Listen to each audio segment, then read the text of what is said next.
Donc, je ne vous présente pas Patrice Cohen-Seat, qui lui est toujours au parti, contrairement à l'intervenant précédent.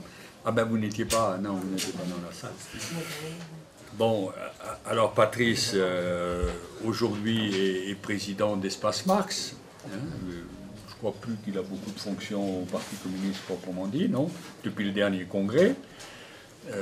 Donc à Espace Marx, ça l'incite encore plus au travail intellectuel qu'il le faisait avant. Hein. Avant, il avait quand même publié, il y a quelques années, un livre qui s'appelait Le communisme, l'avenir d'une espérance, qui était déjà une réflexion sur ce qu'on pouvait bien entendre par communisme à cette époque-là et aujourd'hui.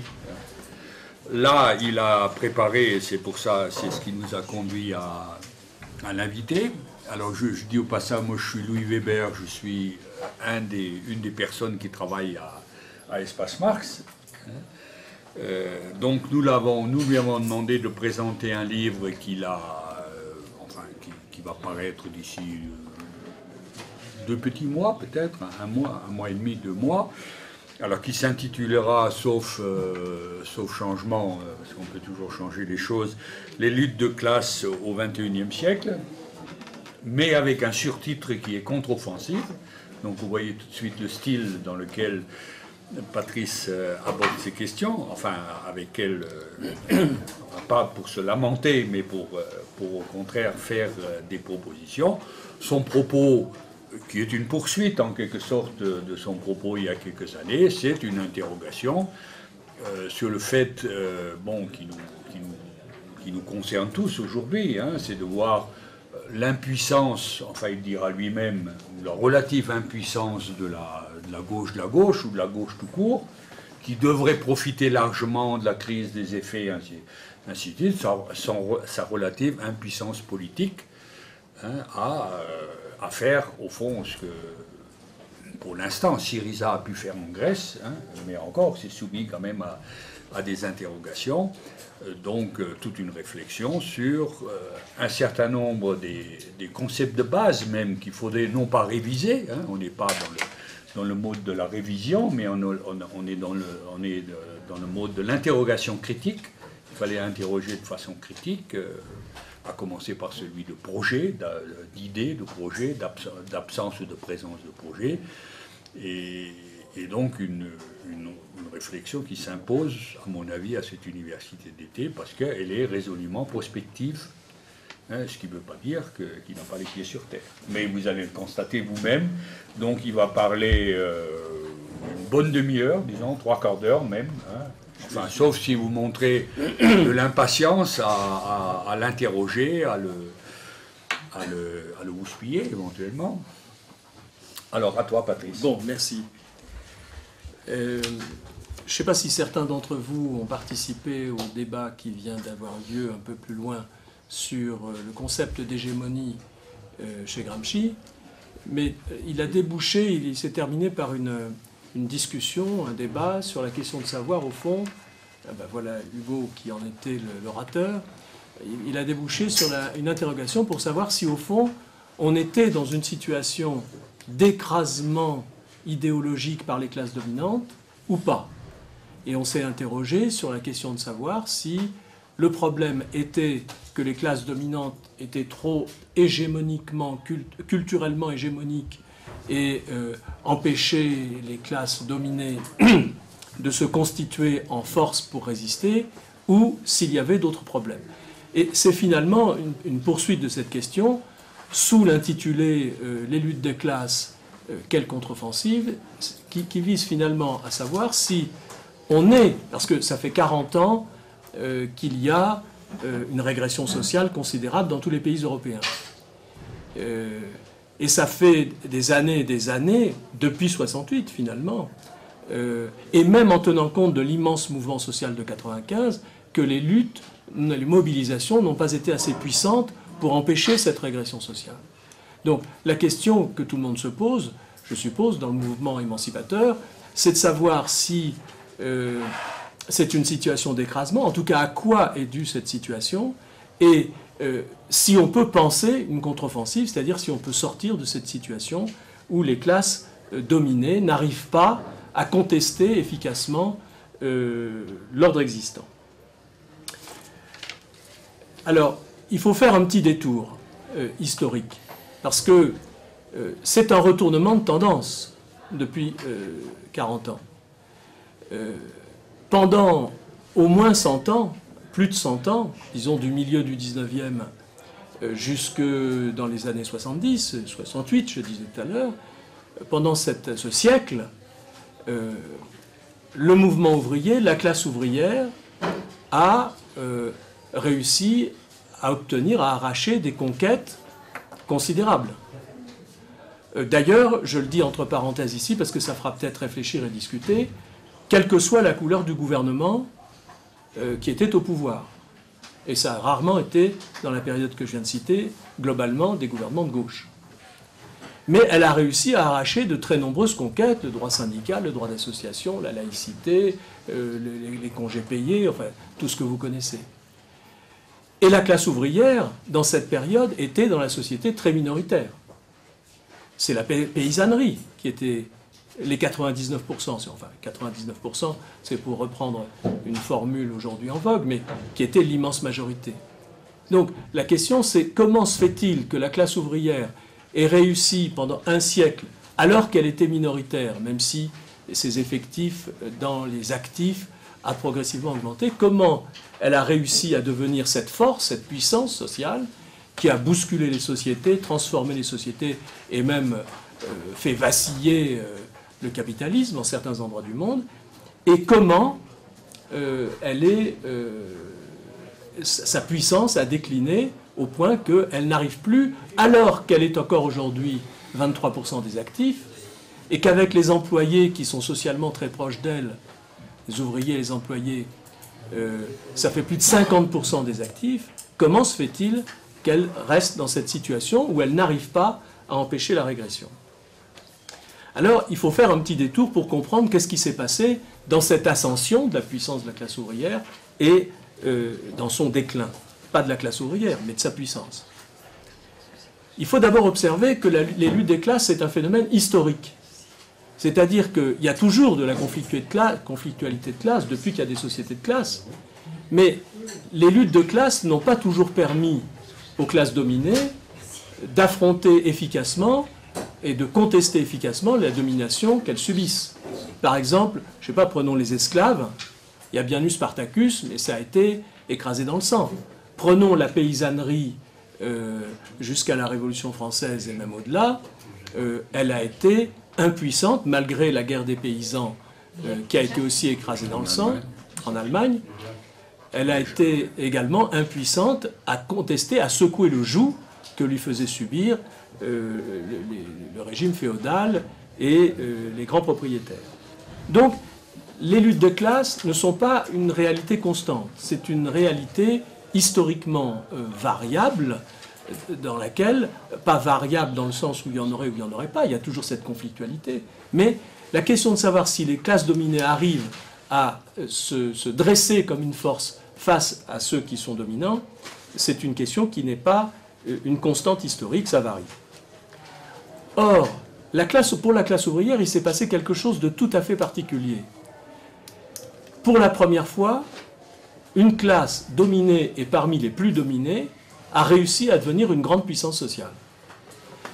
Ce n'était pas le cas de la bourgeoisie. La bourgeoisie est devenue une grande puissance sociale, mais elle n'était pas parmi les plus dominées. Elle avait déjà d'énormes moyens, et notamment les moyens du savoir et de l'argent, qui sont des moyens considérables. Et par ailleurs, la bourgeoisie n'est devenue une force puissante au point de pouvoir finalement devenir la classe dominante que relativement récemment, c'est-à-dire avec le développement du capitalisme au XIXe et au XXe siècle. La bourgeoisie sous l'Ancien Régime, c'était une force réelle, mais ce n'était pas une force dominante, et elle arrivait à tirer son épingle du jeu dans les luttes de classe, mais ce n'était pas la force dominante, loin de là.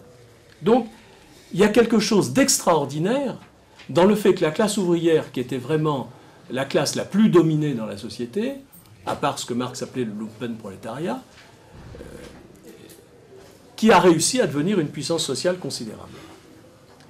Et elle n'a pu le faire quand, là j'enfonce une porte ouverte, en se dotant de ce que Marx appelle une conscience de classe. Marx y fait la différence, on vient d'en parler, entre classe en soi et classe pour soi. Il y a les ouvriers, qui forment sociologiquement une classe, qu'on appelle la classe ouvrière, mais les ouvriers n'ont pas toujours constitué une classe capable d'agir, de se battre et de conquérir des acquis. En tout cas au niveau où elle est devenue à la fin du XIXe et dans la première partie du XXe siècle. Mais progressivement, cette classe a réussi à se doter de ce qu'on appelle une conscience de classe, c'est-à-dire quelque chose qui les réunit, une vision commune de la société. Gramsci disait des choses et de la vie, des rapports de force, qu'est-ce qui est possible, qu'est-ce qui ne l'est pas, des objectifs atteignables, sur quoi peut-on lutter pour obtenir quoi et comment. Et ainsi, en s'unifiant politiquement, comme dit Marx, c'est-à-dire en se mettant d'accord sur ce sur quoi elle voulait se battre, pourquoi et comment, et finalement en se mettant d'accord sur le type de société, en se rassemblant, en s'unifiant sur le type de société qu'elle voulait substituer à l'ordre capitaliste, elle a réussi à devenir une force très puissante. Cette question de l'unité est la question de ce qui sous-tend l'unité, c'est-à-dire de ce qui rassemble, c'est-à-dire d'un projet, est capitale. Marx disait d'ailleurs que la lutte des classes, c'est les efforts incessants de la bourgeoisie pour diviser le prolétariat et les efforts incessants du prolétariat pour s'unifier face à la bourgeoisie. La question de l'unité et de la division, c'est central. C'est l'essence même de la lutte des classes. Alors, évidemment, on peut comprendre que l'unité politique ne se fait pas aussi facilement à telle ou telle époque. Il y avait sans doute des obstacles objectifs très importants à ce que la bourgeoisie, à ce que la paysannerie réussisse à s'unifier. Je ne rentre pas dans le détail, mais c'est évidemment une autre époque. Et comme le disait encore Marx, mais je suis président d'Espace Marx, donc j'en profite pour faire de la pub, quand il y a une classe dominante, ses idées sont dominantes. Et la paysannerie était largement soumise à l'idéologie de l'époque. Il y a donc les conditions. Et c'est vrai que la classe ouvrière, à partir de la fin du 19e et du début du 20e, elle a réussi, elle a eu des conditions, notamment les grandes entreprises industrielles géantes, qui rassemblaient des milliers, pour appuyer des dizaines de milliers d'ouvriers, ont constitué des conditions, disons, qui ont permis de tisser des liens, de prendre conscience ensemble de ses intérêts face à ceux des patrons, etc. Il y a ces conditions-là. Mais il y a aussi, et je crois de façon décisive, et s'il y a une idée essentielle à mes yeux que je voudrais avancer, c'est celle-là, la conscience de classe dépend aussi d'un processus politique. C'est une construction. La conscience de classe n'est pas quelque chose qui, au fond, se révèle à une classe, qui existerait déjà, et il suffirait en quelque sorte de le révéler pour que la classe puisse s'unifier, s'organiser et agir. C'est le résultat d'une construction dont la nature est précisément de rassembler des forces autour de certains objectifs, d'une certaine vision des choses, de la société et de ce qu'elle doit devenir. Or, l'histoire de la classe ouvrière, depuis les premières luttes de fabrique, luttes d'ateliers, luttes d'entreprise, luttes de secteur, luttes de filière, etc., et jusqu'aux luttes nationales, l'histoire de la classe ouvrière a été celle d'une classe qui, à peu, élargit ses objectifs, depuis des objectifs que Marx appelait corporatistes, pas dans un sens péjoratif, mais dans le sens où il concernait une corporation donnée, c'était les intérêts particuliers de cette corporation, jusqu'à des intérêts de plus en plus larges, jusqu'à devenir des objectifs de plus en plus larges, jusqu'à devenir des objectifs proprement politiques. Et politiques jusqu'à contester le leadership des classes dominantes sur la nature de la société, sur ce qu'elle devait devenir. C'est-à-dire que la classe ouvrière est devenue une puissance politique au sens fondamental du mot, au sens étymologique du mot, c'est-à-dire une force capable d'agir sur l'organisation même de la société. Elle est devenue cette force en élargissant progressivement les forces sociales, cependant que, indissociablement, elle élargissait progressivement ses objectifs jusqu'à ce qu'ils deviennent politiques et qu'ils portent sur une alternative de système. La classe ouvrière a fini par porter, et quand je dis la classe ouvrière, je voudrais ajouter, c'est une façon de parler, parce que dans la classe ouvrière, il y avait évidemment beaucoup d'ouvriers, pas tous. D'ailleurs, il y a toujours eu des mouvements, par exemple, de droite ou réactionnaires dans la classe ouvrière, on le voit d'ailleurs encore aujourd'hui. Mais il y avait aussi beaucoup qui n'étaient pas ouvriers, qui ont fait partie de ce mouvement. Des employés, des gens des catégories intermédiaires, des intellectuels. Le Parti communiste est là pour témoigner qu'à une époque, les intellectuels étaient massivement engagés dans le Parti communiste. Mais donc, c'est en élargissant progressivement ses objectifs, en devenant capable de proposer une alternative de société, une alternative de système, un projet de société alternative, que la classe ouvrière est devenue une puissance politique en rassemblant des forces sociales qui allaient d'ailleurs bien au-delà des rangs des ouvriers eux-mêmes. Et ce projet, on l'a tous en tête, il y a des mots-clés. C'était d'abord le rôle dirigeant de la classe ouvrière, ce qui joue un grand rôle dans ce qu'elle a été. C'était l'idée de révolution, c'était l'idée de dictature du prolétariat, c'était l'idée de l'économie administrée. En tout cas, ces mots que j'égrène là, ce ne sont pas des mots que j'emprunte à la théorie de Marx, mais à la réalité politique qui s'est construite et qui a débouché notamment sur les conceptions du socialisme d'État qu'on a connu notamment dans les pays de l'Est. Donc, voilà quel a été le processus d'ascension de la puissance de la classe ouvrière. Et l'effacement de cette puissance, de la classe ouvrière comme sujet collectif puissant, j'emploie là le sens sujet collectif comme c'est un sujet social, ce n'est pas une organisation, la classe ouvrière. Les partis, les syndicats sont des organisations, mais la classe ouvrière comme ensemble de personnes que rassemble une vision des choses et des objectifs de lutte, j'appelle ça un sujet collectif. Cette classe ouvrière, cet effacement de la classe ouvrière comme sujet collectif est directement lié à la déconstruction de son projet, qui a été idéologiquement invalidé, on en a parlé également dans la séance d'avant, par l'effondrement du socialisme d'État. Et indissociablement là aussi, cette invalidation du projet a contribué à déconstruire le rassemblement social de forces sociales réelles qui s'était construit autour de ce projet. Parce que, c'est aussi une question qui a été abordée, le pouvoir ne se situe pas dans les vapeurs des idées. Encore que, comme le disait Lénine, quand une idée s'empare des masses, elle devient une force matérielle. Ce qui compte et ce qui a fait la puissance de la classe ouvrière, c'est les forces sociales réelles qu'elle a réussi à rassembler et à mettre en mouvement. Mais il y a un lien indissociable entre le projet, qu'est-ce qu'on veut faire, et le rassemblement social, qu'est-ce qu'on veut, avec qui se rassembler, qui se rassemble ainsi pour lutter. Hugo, dans son exposé sur le concept d'hégémonie chez Gramsci, il énonçait la vision de Gramsci en disant qu'il y avait quatre strates, quatre pôles. Le pôle dirigeant, alors lui, il voyait le prolétariat. Le pôle auxiliaire, ceux avec lesquels on passait des alliances. Le pôle subalterne et le pôle ennemi. Et on s'interrogeait à la fin du précédent atelier sur, au fond, comment est-ce qu'on pourrait analyser la situation maintenant? C'est une question.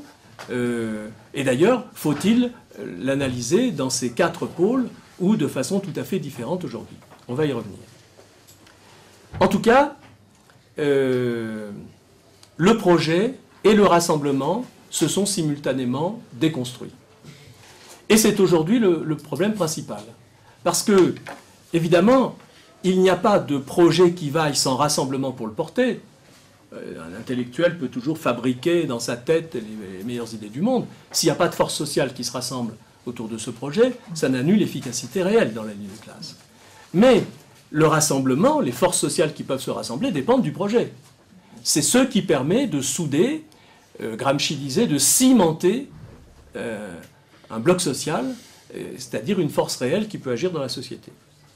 Donc, il y a eu ce premier facteur absolument considérable qui a lié l'invalidation du projet que je vais appeler dorénavant, pour faire court, du socialisme d'État, et qui a déconstruit le rapport de force sociale. À quoi se sont ajoutés, profitant de l'affaiblissement du bloc antagoniste dans les classes dominantes, à quoi sont ajoutées de très importantes transformations de la société, du mode de production, du système de production, et notamment ce qui me paraît être l'élément clé, aujourd'hui, l'organisation de la concurrence généralisée à l'échelle du monde et singulièrement de l'Europe.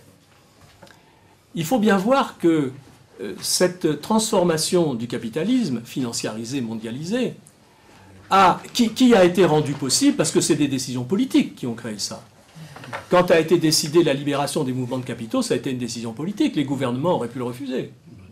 Quand a été décidé l'acte unique ou Maastricht, les gouvernements auraient pu le refuser. Ce sont des décisions politiques. Donc, il y a bien eu un effet d'aubaine chez les classes dominantes qui ont profité de l'affaiblissement du bloc social qui leur était antagoniste. Mais ce à quoi elles ont, en profitant de l'aubaine, la divine surprise de l'effondrement de l'URSS et de l'idéologie, et donc du rassemblement, ce qu'elles ont réussi à faire, c'est à organiser la concurrence entre les prolétariats, entre les salariés du monde entier, et singulièrement à faire de l'Europe la pointe avancée de cette mise en concurrence, afin de pouvoir diviser le prolétariat. Parce que ça a été une entreprise de division majeure. Quand chez Renault ou chez Fiat, les patrons disent aux ouvriers « Écoutez, si vous ne modérez pas vos revendications salariales, voire si vous n'acceptez pas de réduction salariale ou d'intensification de l'exploitation, même si ce n'est pas dans ces termes-là qu'ils le présentent naturellement, eh bien, j'investis ailleurs, je délocalise, je ferme parce que de toute façon je fais faillite, etc., etc. » Ils ont organisé un chantage au moins-disant social qui crée un rapport de force particulièrement défavorable pour les salariés. Donc, il y a eu la déconstruction du projet qui a affaibli le bloc, le mouvement ouvrier, appelons-le comme ça, même s'il y avait, je le répète, beaucoup plus que les ouvriers. Mais historiquement, ça s'est construit autour de la classe ouvrière. Mais il y a eu aussi, profitant de cette situation, une transformation à marche forcée de la société depuis une quarantaine d'années, qui a conduit à la situation d'un rapport de force très défavorable, notamment dans les luttes qu'on connaît aujourd'hui. Donc, pour résumer la situation actuelle, on a non seulement un capitalisme financier, financiarisé, mondialisé, etc., et une division profonde grâce à ça des classes dominées, mais on a en plus, et surtout, à mon avis, parce que ça c'est la clé de tout, une difficulté, parce que faute de se rassembler sur une alternative de société, les classes dominées n'arrivent pas à mettre en cause de façon crédible le système actuel. Au fond, on sait contre quoi on lutte, mais pour installer quoi? Quel est le projet? Quelle est la perspective? Vers où veut-on aller? C'est pas que les uns et les autres n'aient pas d'idées. Les communistes, nous en avons. Les écologistes en ont. Le mouvement libertaire en a. Les féministes en ont. Enfin, il y a beaucoup de courants d'idées et de courants de lutte dans la société qui sont porteurs de propositions et de projets. Le problème, c'est que tout ça ne converge pas vers une conception sur laquelle on pourrait se rassembler et lutter ensemble. D'où ma deuxième question, comment penser une contre-offensive? D'abord, je voudrais dissiper une idée souvent admise, et on en a aussi discuté dans l'atelier précédent, selon laquelle l'impuissance des classes dominées viendrait de l'hégémonie culturelle des classes dominantes. Je crois que c'est une idée fausse. Gramsci a beaucoup insisté sur cette question de la puissance de l'appareil de domination, appareil de domination, de coercition, société politique, disait-il, et appareil de domination de la société civile, c'est-à-dire tout ce qui est dans le domaine de la bataille idéologique et des idées. et des institutions qui organisent ça, l'école, l'église, les médias, dirait-on aujourd'hui, etc. Bon, il est indiscutable qu'il y a une bataille idéologique intense. Il est indiscutable que les médias sont devenus des puissances considérables. Mais il y a plusieurs facteurs qui font que, moi, personnellement, je pense qu'on peut dire que l'hégémonie culturelle, et en tout cas l'hégémonie idéologique, qui en est un aspect très important, des classes dominantes, est largement fissurée. D'abord, puisqu'on vient de parler des médias, je crois qu'il y a une sorte de contre-feu qui se développe au sein même du monde des médias, de la communication, avec la révolution numérique, avec Internet, avec les réseaux sociaux. Il y a maintenant, non pas une puissance des médias alternatifs, en quelque sorte, équivalente à ceux des médias officiels, mais il y a quelque chose de potentiel, et il y a une lutte qui s'organise pour savoir si cette nouvelle révolution des médias sera un instrument supplémentaire de domination ou un instrument d'émancipation nouveau. Il y a ensuite le fait qu'il y a aujourd'hui, à mon sens, une fracture au sein des classes dominantes. Le projet des classes dominantes, vous l'avez tous en tête, c'est le capitalisme mondialisé et la concurrence généralisée. Et ça passe par tous les traités qui structurent ce qu'on appelle la mondialisation et par la construction de l'Union européenne telle qu'elle est. Concurrence libre et non faussée, etc., etc. Or, aujourd'hui, au sein des classes dominantes, il y a les gagnants et les perdants de la mondialisation. Et les perdants ne sont pas du tout contents. Et ils développent politiquement, idéologiquement, un courant qui contredit le projet de mondialisation. Évidemment, c'est quelque chose qui peut avoir des aspects très dangereux, très très dangereux, avec la flambée des nationalismes que cela accompagne, qui accompagne le processus. Mais, en même temps, en stratège que nous sommes, puisque nous sommes des militants politiques, il faut que nous percevions le fait qu'il y a une division au sein des classes dominantes et que ça fait partie des facteurs d'affaiblissement de leur hégémonie.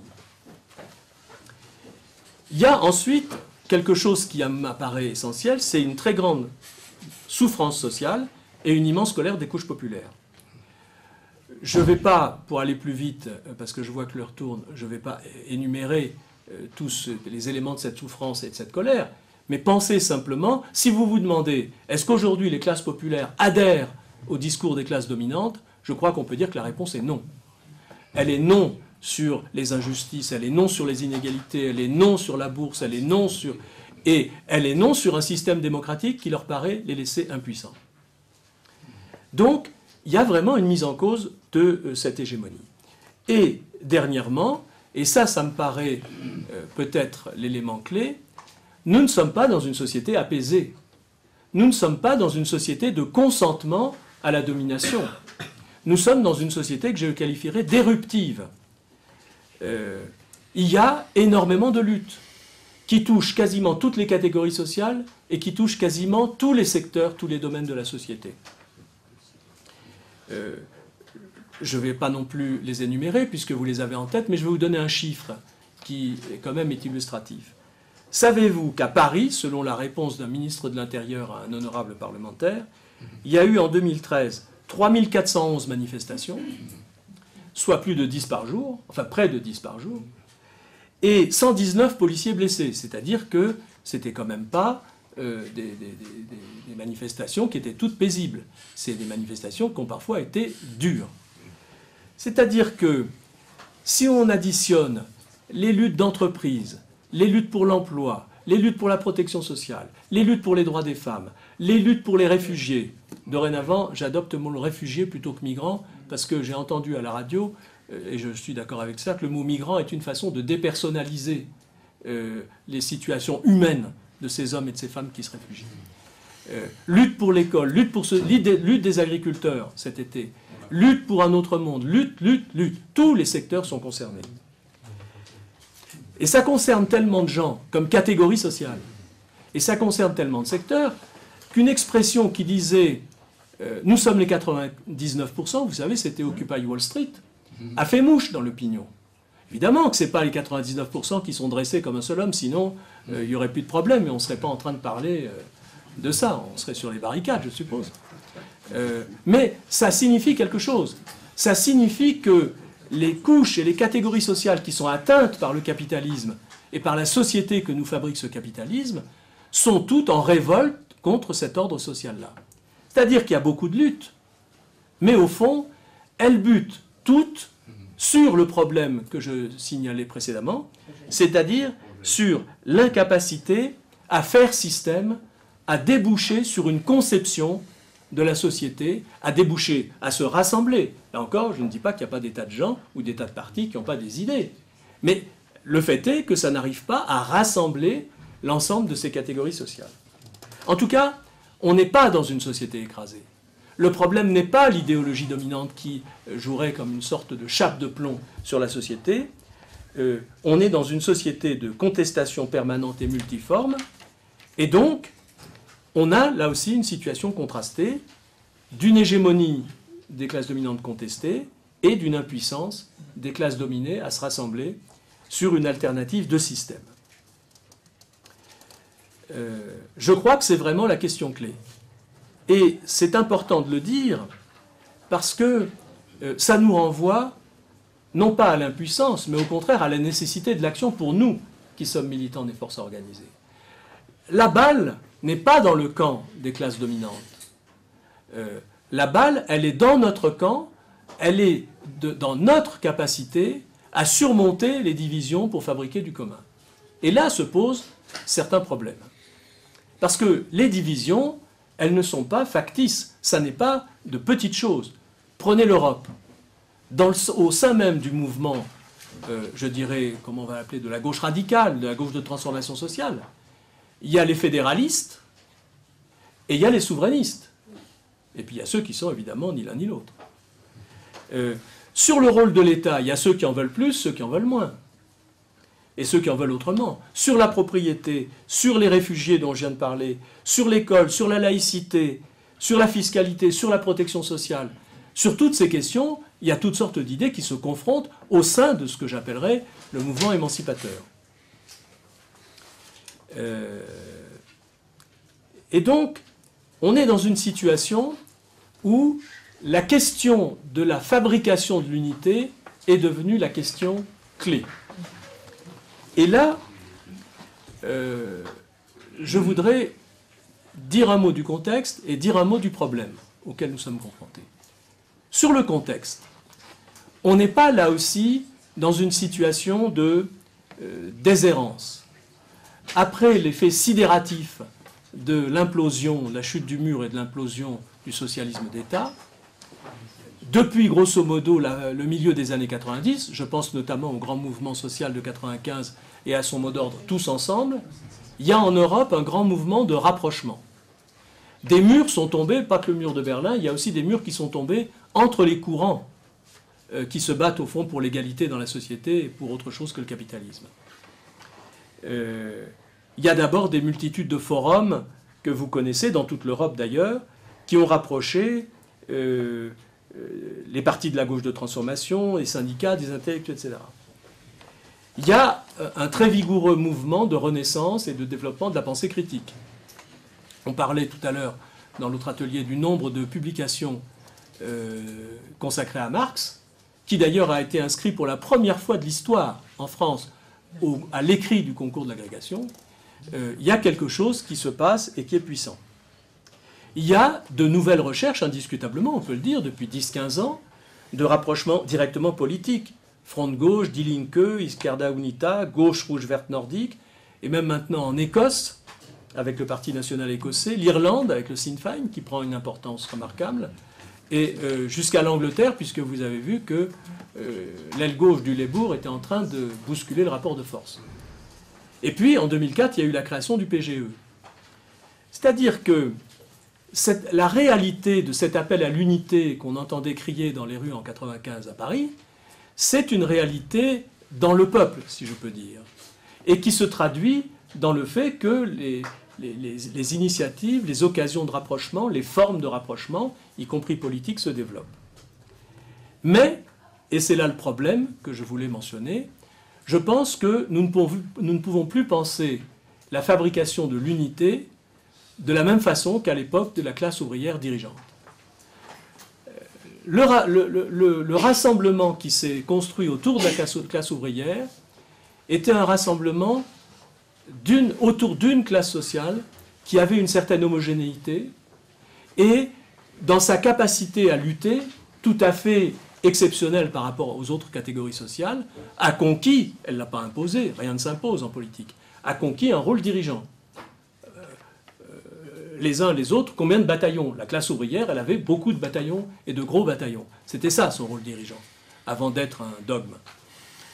Or, aujourd'hui, dans la multitude des luttes qui traversent la société, dans la multitude des forces qu'il faut faire converger et rassembler pour construire une unité, il y a une immense diversité.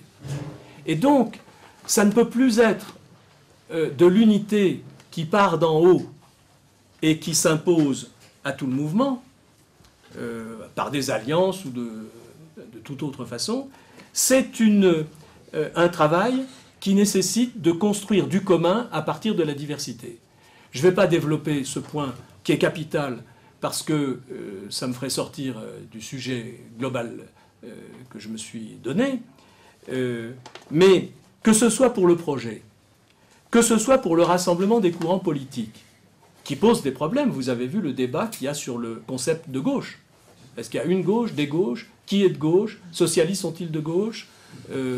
Podemos, qui dit « moi je préfère donner l'objectif de rassembler le peuple que de rassembler la gauche ». Bref, s'agissant du rassemblement des courants politiques, s'agissant du mode de fonctionnement des organisations, on est dans la situation où les formes anciennes, je crois, ne sont plus efficaces. Et qu'il faut que nous-mêmes, militants politiques, militants des forces organisées, nous arrivions à penser les conditions actuelles de ce que j'appellerais la fabrication du commun.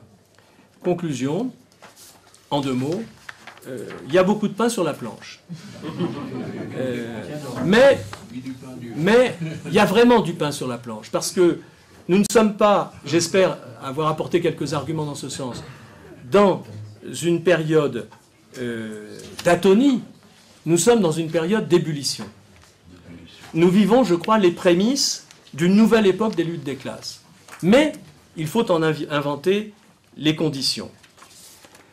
Alors, ça a beaucoup de conséquences, et la principale, c'est que, je crois, il nous faut, à nous, militants des forces organisées, trouver les moyens de créer les conditions d'un dialogue, d'expérience politique, d'expérience de lutte, de débat et d'échange avec tous ceux qui, au fond, sont affrontés au capitalisme. Il faut que nous inventions les moyens. Je crois que c'est ça la réinvention de la politique aujourd'hui, pour que le peuple dans sa diversité, comme la classe ouvrière le fut hier, le peuple dans sa diversité, qui est dans sa diversité aujourd'hui en lutte dans la société, mais comme vous le savez évidemment, ça ne veut pas dire que tout le peuple est en lutte, comme hier, quand il y avait des luttes, ce n'était pas toute la classe, tous les ouvriers qui l'étaient, mais que le peuple dans sa diversité puisse se constituer en sujet collectif et prenne le relais de ce que fut la classe ouvrière pour devenir lui-même à son tour une force puissante. Bien.